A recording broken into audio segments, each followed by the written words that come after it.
Yeah, Rap Radar Podcast, Elliot Wilson. My name is B-Dot. B-Dot, what's up, baby? We good, man. We got an old friend coming by, man. Haven't seen him in a while. This guy, Troy Carter. Yes. Big time music manager, media exec. He's actually here because he's behind the whole Prince estate. He's the reason we have this Originals project that he curated with Jay-Z. Yep, he used to work for another team, but now he's on Team TIDAL. You love to see it, don't you? But now he's got a crazy history. Worked with Will Smith, worked with Puffy back in the days.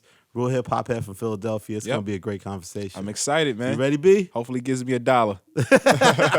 Yeah, he is a venture capitalist, man. You never know how we're going to do it, man. Let's do it. Let's get into it, man. Troy Carter, Rap Radar Podcast. Yeah. We got to interview this guy back in the day when we had a little small podcast in a very small room. Yeah. But you guys got that title money. Hey. Things have changed. I'm charging y'all for this now. Troy Carter's here, Yes, baby. sir. Troy Carter, how are you, sir? I am great, man. Good to see you The guys. reason we dragged you here in this new incarnation is because you are the man behind this Prince Originals project, man. You know what? It's few people behind it, but one of the people behind it. Yeah. One of the people. Now you are officially the entertainment advisor for the entire estate. Like, how did that come about? You know what? I got a random call. This is like 2.5 years ago, and a friend of mine who was the lawyer on the estate asked whether I would be interested in speaking to the trustees about representing the estate, and so that was on Thursday. And I sat in my house that entire weekend and just built like a Prince war room for this presentation. Wow. So literally turned my entire kitchen into the Prince war room and blasting music. My kids are coming in and out. And I flew to Minneapolis, I think on that Monday or Tuesday to present to to Comerica, who was representing the estate. And a few weeks later, they called me asking, could I get started? Wow. So right away, you knew you wanted to do it. Oh, absolutely. You know, I was at Spotify at the time, so it was one of those. I thought for a second, I'm like, do I want to do both? And it just was one of those opportunities. And I called Daniel at Spotify and just told him, I'm like, dude, this is something that, yeah. Did you meet Prince prior? I met Prince probably twice before, but didn't have like a personal relationship or anything, but just in passing, just was a fan throughout my entire life and his entire career. So, and also I think it helped because it was like, it allowed me to be more objective than if I was the super fan. Yeah. The super fans are wired a different way. Yeah. So so it allows me to be a little bit more objective about things. Because it seemed like we had heard, obviously there was controversy. You know, Jay addressed it on one of the songs, "Caught in Their Eyes," with Londa McMillan, and how the family was going to deal with the music and how it was presented. Yeah. Did that give you any hesitancy of getting involved in bringing order to that situation? That probably was the only hesitancy for me, because it was a couple of things I told Comerica, who's the bank around the estate, that for me, I just wanted to be able to know who I'm working with every day, who has the authority to make decisions and who has the authority to veto decisions. And they made it clear that, you know what, we are trusting you with direction, you know, as a fiduciary for the estate, which Comerica is. They wanted to know like that, you know, the buck stops with them essentially. So basically I bring them what I want to do. Yeah. They talk to the family about it. And, you know, the one thing I can say, I was very reluctant at first because I had read all of the press. But like once I got to know members of the family, it kind of changes your mind, because it's like one thing is what you hear in the press, but you know, to be honest, these are like very sweet people, and I was empathetic because it's like, it's almost as if, you know, all of a sudden one of my family members gets thrown into my life, you know, out of nowhere, and they've never been involved in any of this before. Absolutely. So so it's a lot thrown on them at the same exact time as you're dealing with your brother's passing as well. Yeah. So you're grieving, having to deal with these decisions, business decisions. Yeah, and then there's a lot of people just coming out of clear blue. So so I was definitely empathetic to that. Plus his fans like are very protective in their viewpoint of what Prince would want, or what he should what should these records come out? Absolutely. And Prince had, a regular dialogue with his fans, and he, super connected, with his fans. And so they always felt like they had a big seat at the table. And so they're rightfully so anxious about the decisions that are being made, because, you make one bad decision, that could ruin the legacy, essentially. So it's a lot of responsibility there. Yeah, that's all I wanted to know. Like, what was the family's biggest concerns? I think it's legacy. Just legacy? It just boils down to legacy. Prince was very protective. He was very, very protective. He was very thoughtful. And so what is that legacy going to look like? So that was probably the major concern. So why was Originals the right project, and how did it get involved with Jay-Z's involvement in TIDAL? It's funny because, like, when I got involved with the Prince estate, I called Jay up, and I let him know. I said, I just want to give you a heads up that I'm getting involved with the estate. And because I was at Spotify, and because there was a dispute happening with TIDAL and Prince estate, I kind of fell back and wasn't involved in any of the litigation that was happening. Yeah. And then as it just kind of got heated up, I just spoke to the estate and said, look, do you guys mind if I have a conversation with Jay? I said, give me an hour with Jay, and I'll get this entire thing solved. And he and I went to lunch, and it ended up being, I think, a 3 or 4 hour lunch. Wow. And, we just talked about life and being parents, and like just, it's a lot of stuff, and just connected on that level. And by the end of it, we had it resolved, and we just said, let's just do something in the spirit of resolving this. Let's just do something to celebrate Prince, and it's not like Prince and Jay had a great relationship. I wanted to be able to honor that relationship. And then at the same time, it's like, I think music coming out of it and giving something positive to the world is the best way to get past all of that. Just get rid of the negative energy with positive energy. Yeah. So explain what the Originals project entails. Basically, we came across the Nothing Compares to You demo. And Michael Howe, who's he's the archivist for the estate, and he worked at Warner, worked on Purple Rain Deluxe with Prince. He came across this demo, and we fell in love with Nothing Compares, and we decided to put it out, and it got this incredible reception. Yeah. And so from there, we said, what if we could find some of the other stuff? And so he went on this treasure hunt looking for things. And I remember I called Jay up, and I said, I got this idea for this record. I want you to come listen. And he came over, and he started listening to the records, and it was like mind-blowing, because we found all of these original records that he had written for other people, like that were hits. Right. Yeah, like the Manic Monday and Jungle Love, all of these songs we had come across, and it was like the hair stood up on my arms listening to some of the songs, because you could hear his DNA infused in these records. Yep. Like, so it was clear. A lot of the artists, clear direction. It was clear direction. It was like, you did the demo the same exact way, like, Glamorous Lives and all that. Yeah. Yes. And then some of the versions, were a little bit more like Glamorous Lights. A good example. The final version was produced out a bit more, but we still wanted to stick with the original version, so you could hear the sort of genesis of where it all started. Right. How'd you narrow it down then? Like, it was hard, like, because you're just getting record after record after record, and what we finally decided to do is, how do we put it within an era, so where it's within a certain time frame of songs. And so that allowed us to give it some framework to be able to work within. So it's more the early part of his career. It's the early part. It's it's mostly the songs between sort of late '80s and within that era. Yeah. And I think we went outside of that on maybe one song or so on that record. I heard Jay push for the song.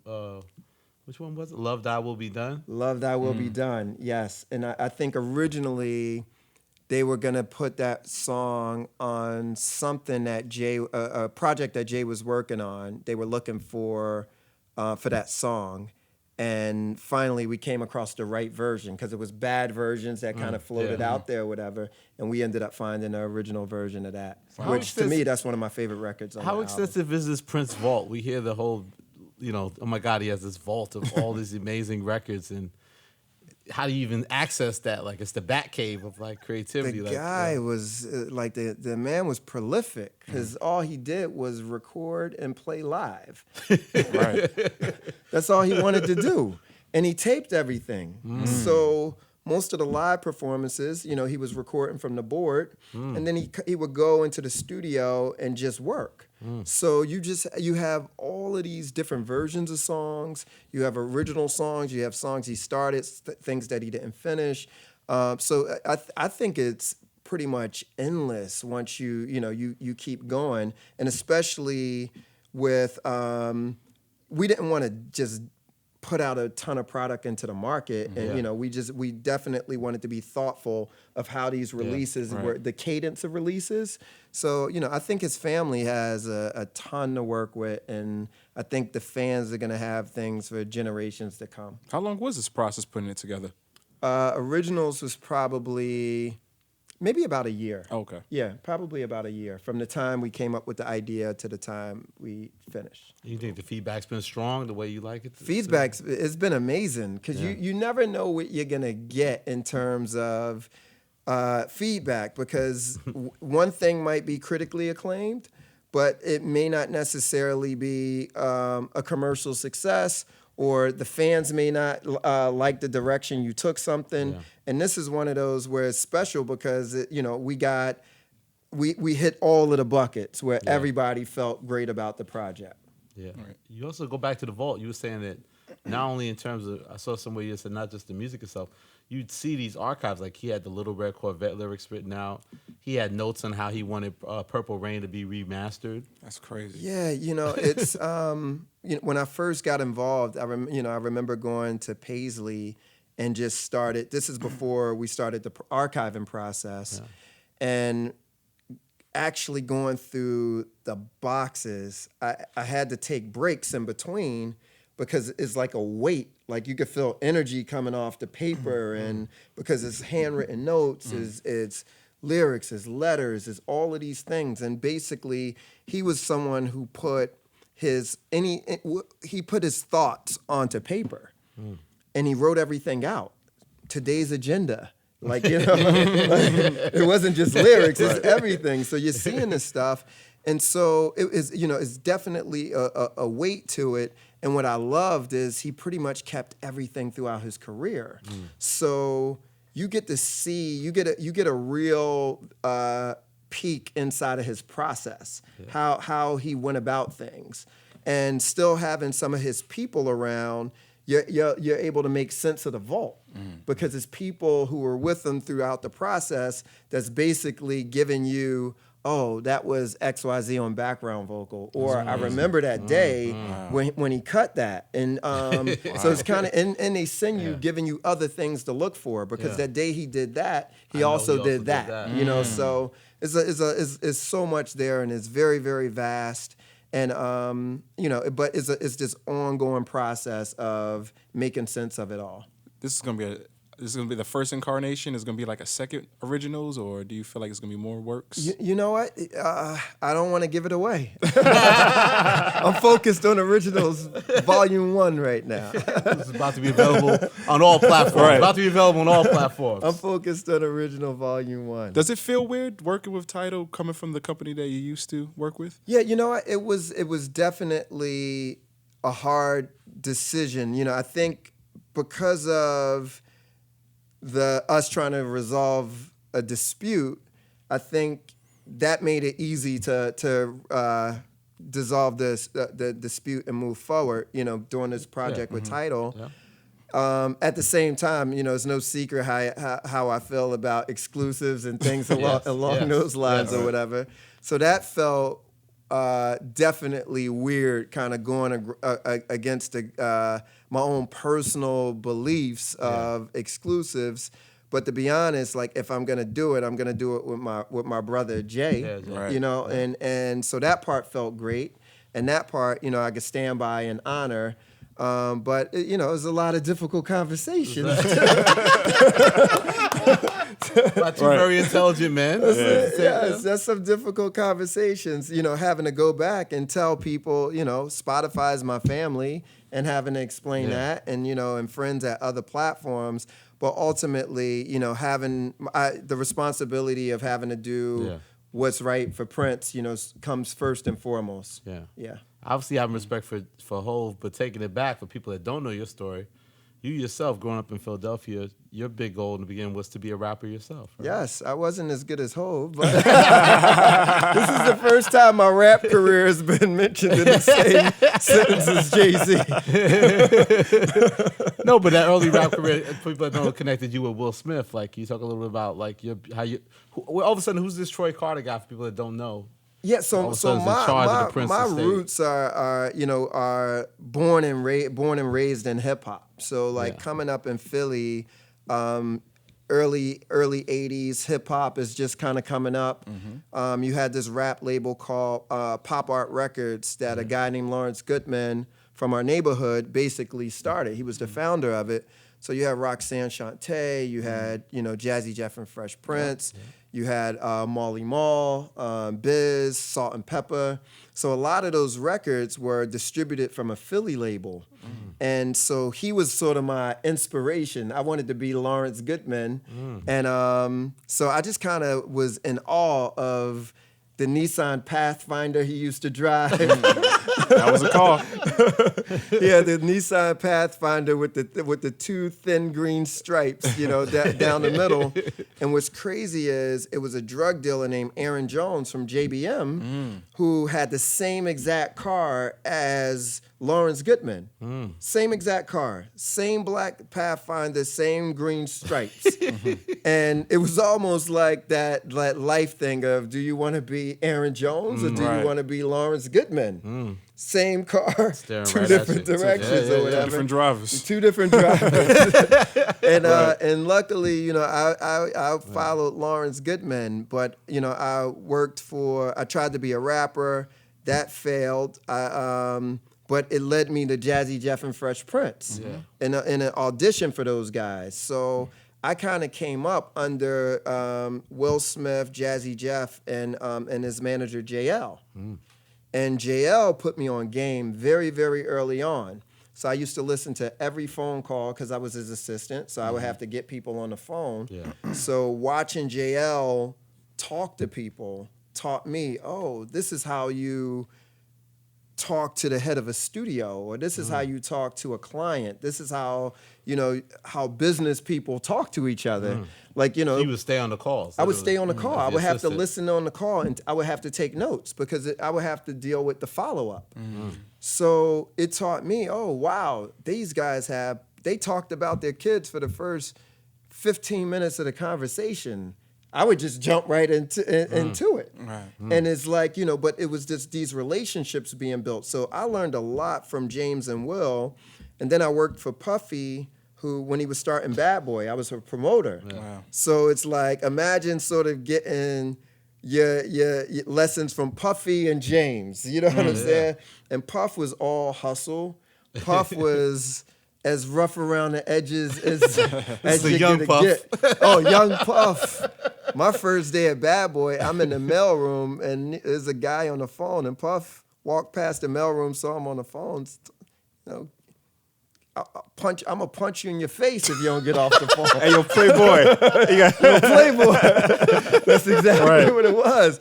And I'm sitting there as an intern looking like, oh my God. Right. And but what I learned though was Puff would go from the studio he would go from Daddy's house studio, he would go to the club, but still in the office first thing in the morning. Mm-hmm. Like it was 4 or 5. Yes, first thing in the morning. Yes, and it was like this high level of professionalism.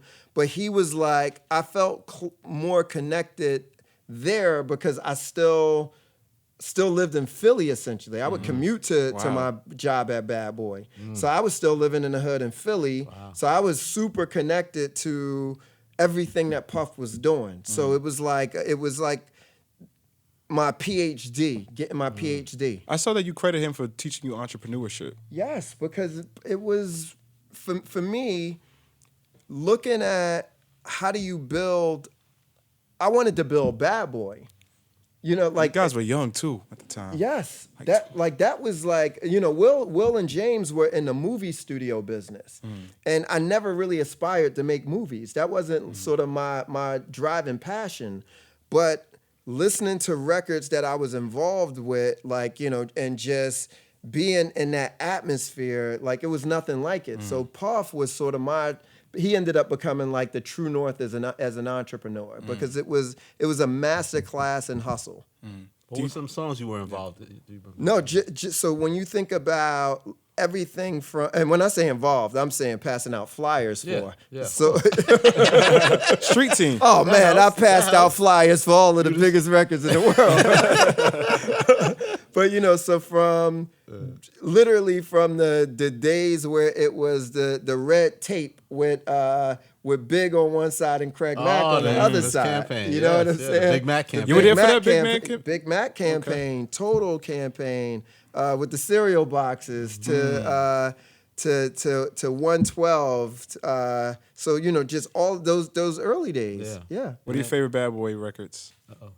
I think Big Papa to me is probably, that's like the era. Yeah, like when I hear that record, or Who Shot Ya, I think Who Shot Ya is probably my top record, because I remember the day in the office when I heard it for the first time. Wow. And listened at the door as they were playing it. I wasn't even supposed to hear it, and I'm listening at the door, and it just was the hardest record, hardest record at the time. Yeah. Hardest record. Is that after Bad Boy? That's when you started managing Eve, right? Yeah, after Bad Boy, I left Bad Boy, and I came back to L.A., worked for James again. James threw me out of L.A. for being an asshole. And I had to go back to Philly with my tail tucked between my legs, and I reconnected with Eve, because I had known Eve. I met Eve first when she was 16. Wow. And we had a little recording studio in Philly, and I walked in, and it was this girl, these blonde braids, and her rap partner, and they auditioned for us in Philly. She's literally 16 or 17 years old, and she was so dope. Her partner was dope, but her partner had this terrible attitude. And and so it just was like a disaster of a meeting. I think her partner cursed us out. But we reconnected again, and I was helping her just figure out her management situation, and she asked if I would help her do the management. And that's when I started with Eve, and she and I worked together for about 8 years. Right. It's an amazing career. I feel like sometimes with all the female rapper talk, she doesn't get her full just due. You know, I don't think she does. You know, it's funny. I'm working on a documentary now about women in hip hop. So you are? Okay. Yeah, with women in hip hop, and it's basically a 6-part documentary, just kind of chronicling is like the definitive history.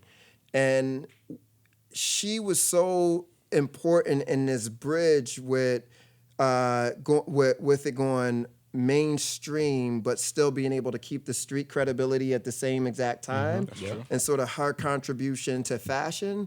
And what I love about Eve, she's just never changed.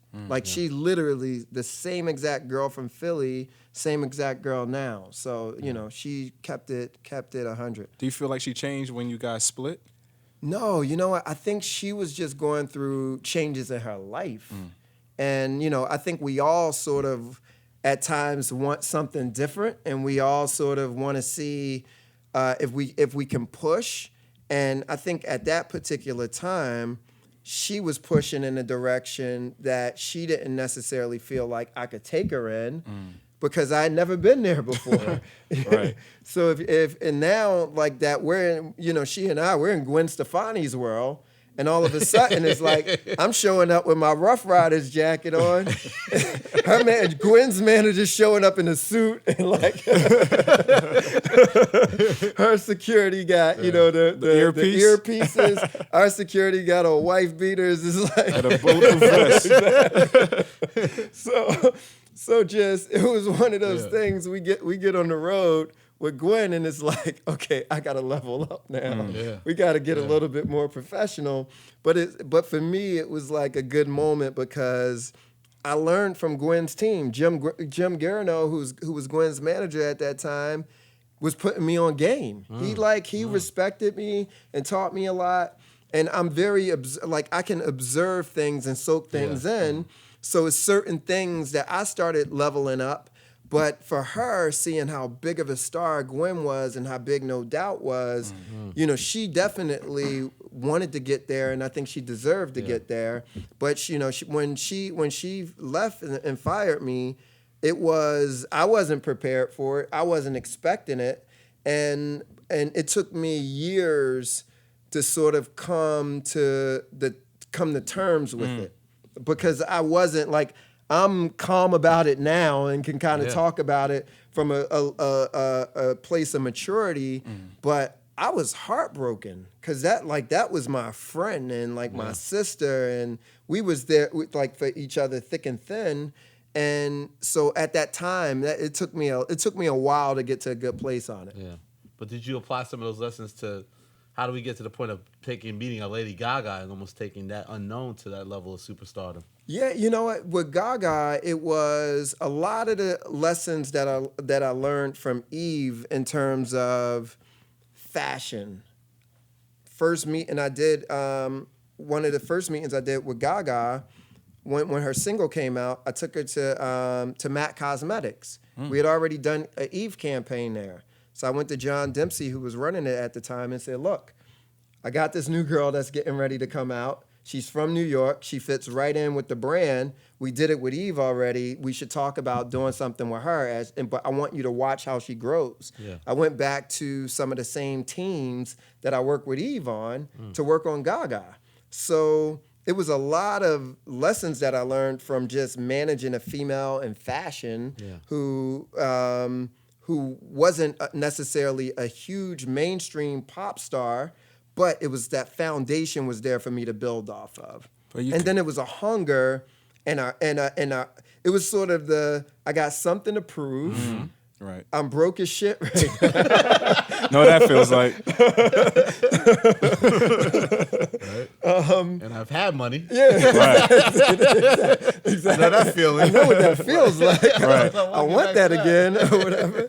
But it was like it was a lot there. So it was that I had to, and I didn't have a plan B, to be honest with you. So it wasn't like I had a roster of clients that I had to, I was managing or whatever. So I think at that time with Gaga, it was I gotta get it done. I gotta get it done. How did you guys get it done? We worked. It just, I believe in, we got this saying, chop wood, carry water. So it's like you put one foot in front of the other. You got this, this big vision and big dream, but it starts with getting out of bed in the morning and getting to work. Yeah. And she didn't mind putting in the work. She worked harder than everybody else. So every day it's like we're executing. We're in the studio making music. We're out shopping songs for other people to record. We're doing sessions where we're looking at fashion and wardrobe and all of these things or whatever. And then once the record came out, it was every radio station we could see, every promoter we could see. It's just work. That's it. It's work. And then you get small victories. Well, it wasn't 25 million records out the gate. Right. First week out, I remember sitting with my friend at lunch, and SoundScanner just came out, and we had sold 16,000 units the first week. Wow. And my friend is like, the fuck are you doing? Like, this is my friends, by the way. Who's that, Eve? Brother from Philly. What the fuck are you doing? It's 16,000 units. This is a disaster or whatever. Right. And but I knew how good the record was. So, but I never cared about first week. Still to this day, I never care about first week. To me, where are we at in week 40? Like let's build on it, and we just built, and it all came together. When do you feel like highest point? I'm gonna say when you feel like it started to click. Yeah. It took about almost a year. Wow.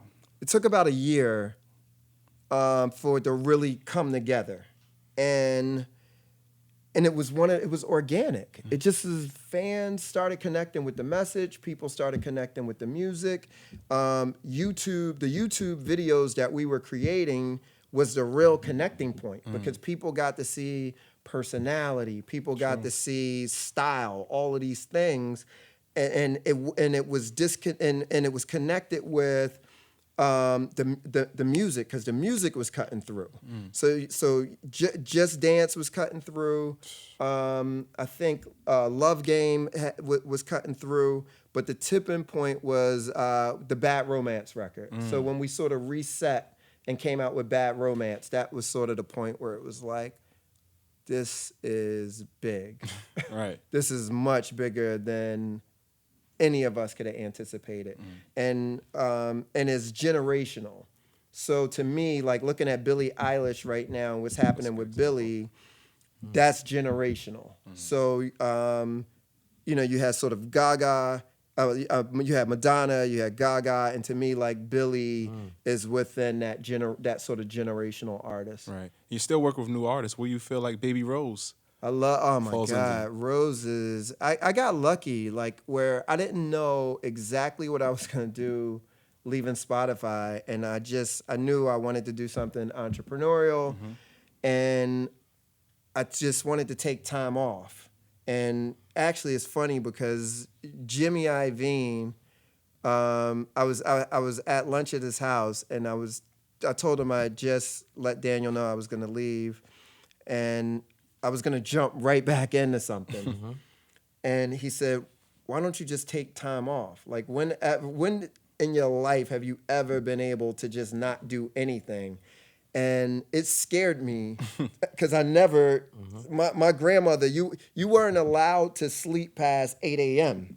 You know what I'm We all saying? had the same grandmother. Even during like the summertime, you better pretend you're looking for a job. Right. So I've never can recall since I was probably 14 years old not having to do something. I always had to do something. That day. Yeah. So I ended up taking off, and I went to Africa, and I went to Kenya, Tanzania, and Ghana with one of my mentors.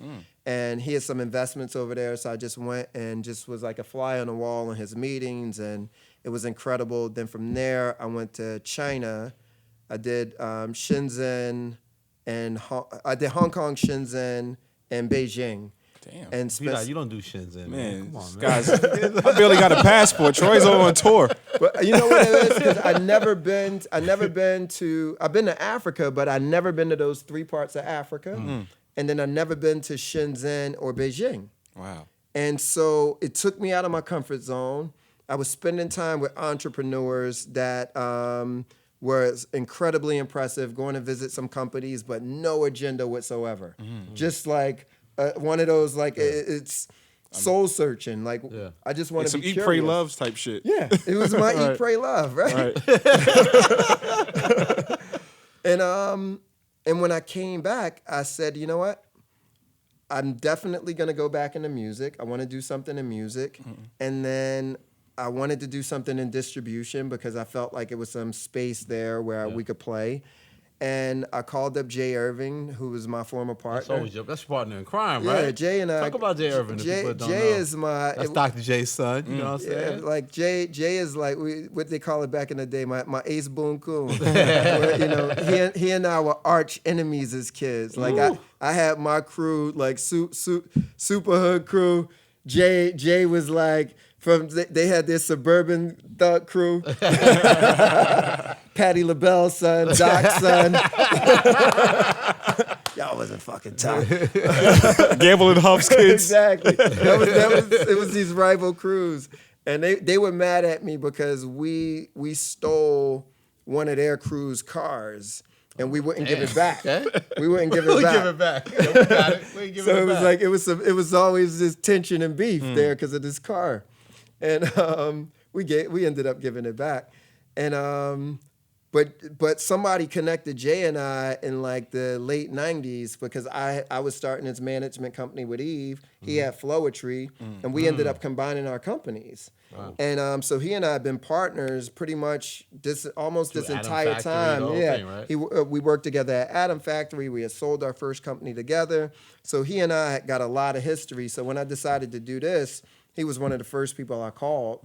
And so his company, Human Resources, we brought them in as like our first partnership and ended up merging the companies together. And since then it's only been 6 months, but we had Pink Sweats, and Pink Sweats. that's gone Yeah, that's incredibly another one of your well. favorites too, Yeah, right? Pink Sweats is incredible. Oh my God, Philly did a good interview guy. with him, Yeah, this guy to me is like he has a great future ahead of him. You mentioned a lot of your fellow luminaries. It seemed like you had talked recently that you had a difference with Scooter Braun, but it seemed to have gotten resolved. Yeah, that was like for me one of those issues where, he and I saw the world totally different. And Scooter and I have been friends for a long time. We had done stuff together, and like, and basically sort of as I was coming up with Gaga, he was coming up with Justin. So it was like, we shared a lot of information and hung. Yeah, we hung out, and we did a deal together, and when the deal didn't work out and we were negotiating the buyout, he saw it one way, I saw it another way, and we couldn't get there on it. And it turned into a dispute. And, you talk about like learning lessons. And for me, it was over the Christmas holiday, he and I sat down at breakfast together and basically decided to squash it. And it had gone too far because it was going to a point where I'm like, it was uncomfortable. Taking you back to Philly? It was getting pissed. It was uncomfortable. It's like you get PTSD, right? But it was uncomfortable, and it's like I worked really hard for everything that I have. Yeah. And I wasn't given anything. Like, people gave me time. Mm-hmm. You know what I'm saying? Which that's what I appreciate. Yeah. And people gave me chances. Yeah. You know what I'm saying? But in terms of money, inheritance, everything I have, I had to build. And I'm first generation. And the point I'm at in my life is, my older sons are 25 and one will be 24 tomorrow. And then I have 16, 15, and 5. Wow. So my 25-year-old works for my investment fund. My 24-year-old is in music, in esports. And actually, he was an intern at Scooter's company a couple years. Okay. That's how close me and Scooter were. My son interned for him, right?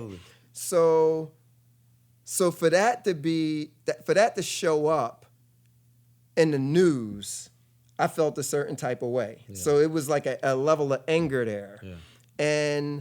But to be honest with you, I could, just in terms of taking responsibility, I didn't have to let it get there.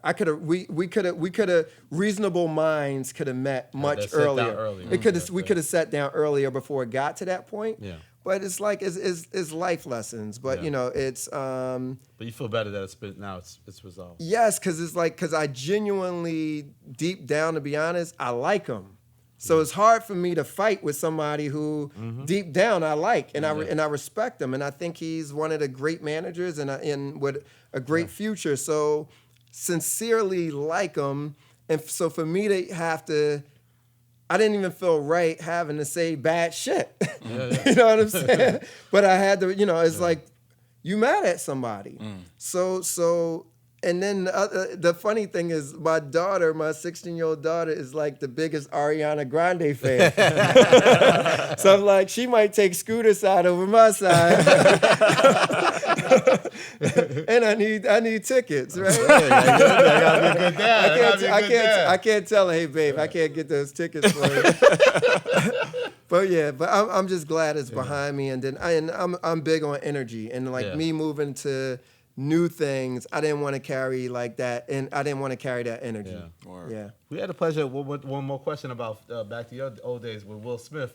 We had the pleasure of having a great interview with him, and like it's interesting to see how he embraced Instagram and sort of shared more. Like, what do you make of this sort of like organic rebranding in a sense, and how he like is presenting himself? Oh, it's amazing. Will's brilliant because what Will was always great at is I watched him go from Jazzy Jeff and Fresh Prince to Fresh Prince of Bel-Air. First rapper to do TV show. Right. Where people thought it was going to last 6 episodes or 8 episodes was the number people gave it, right? Yeah. And so when Will did Fresh Prince of Bel-Air, you watched him go from this medium to that medium. You saw him go from, they said television actors don't become movie stars at that time. Absolutely. And you saw Will go from TV to film. And then watching him go from film to Instagram, I'm like, he's one of the best who's ever done it because he figured out how it works. And with Will, and I'm sure he'll tell you, it's like, some of the movies weren't doing as well as some of the other movies that had done. So you had audiences that weren't as connected with Will and didn't know exactly how big of a star this guy is. Yeah. Right. One of the biggest stars in the world. And Instagram basically 10x that because he's connected with younger audiences in this way. And then I think having, his kids ingrained in culture and what they bring, and then seeing the connection with him and the kids is like it's just, and Jada, how she's embraced Facebook. They've killed it on social. They've done an amazing job. But I don't expect nothing less from the Smiths. Nothing less. And having a blockbuster movie doesn't hurt neither. No, my 5-year-old was funny as we're driving in the car over the weekend, and like she knows me, I bleed green when it comes to my Eagles. I'm Philly all day, Sixers, the whole 9. And my 5-year-old, I've turned her into a Philly fan. Okay. So, and of course, the first song I taught her, in West Philadelphia, born and raised. So she goes to see Aladdin while I was gone, and she comes back. She's like, "Dad, can you believe in West Philadelphia, born and raised is the same guy as Aladdin?"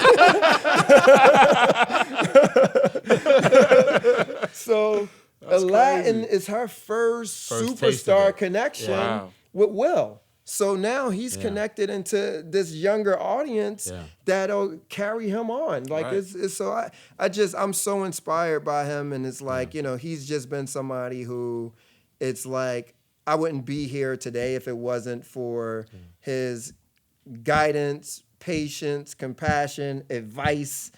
Like he's just been a big force in my life, and watching people become inspirational memes, and it's great to watch. Like you said, no neutrals, right? No neutrals. Oh yeah, that was a favorite one. That was a favorite of our last conversation. People either add value or extract value. No neutral. No neutral forces in your life. Pick one. Once again, congrats on you sir. guys executing the Prince project. Thank you, man. Thank you. Did Jay have any post game conversation about it? No, it's funny. We were on text yesterday. I just wished him a happy Father's Day.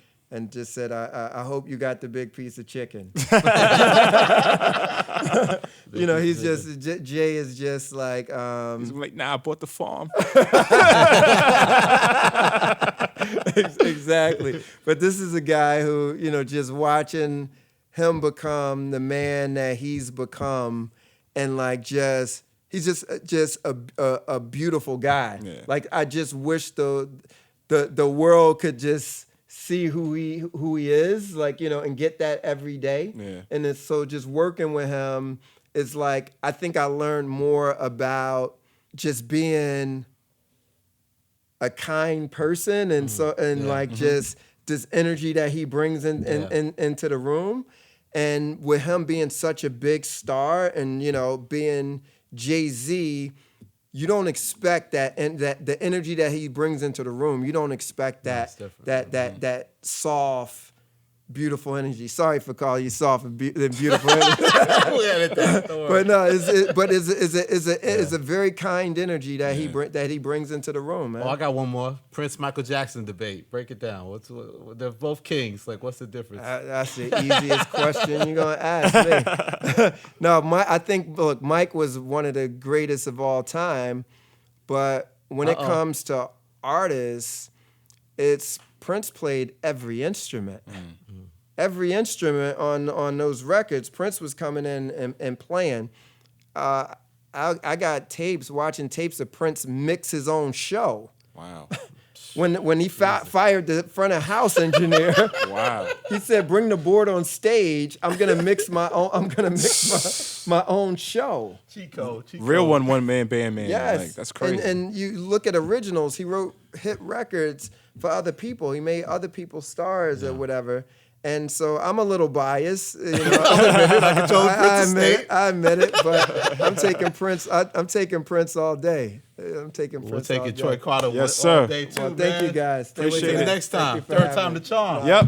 Yeah. Rap Radar Podcast. Yeah, Rap Radar Podcast. I'm not coming back until I'm on that list with Jay.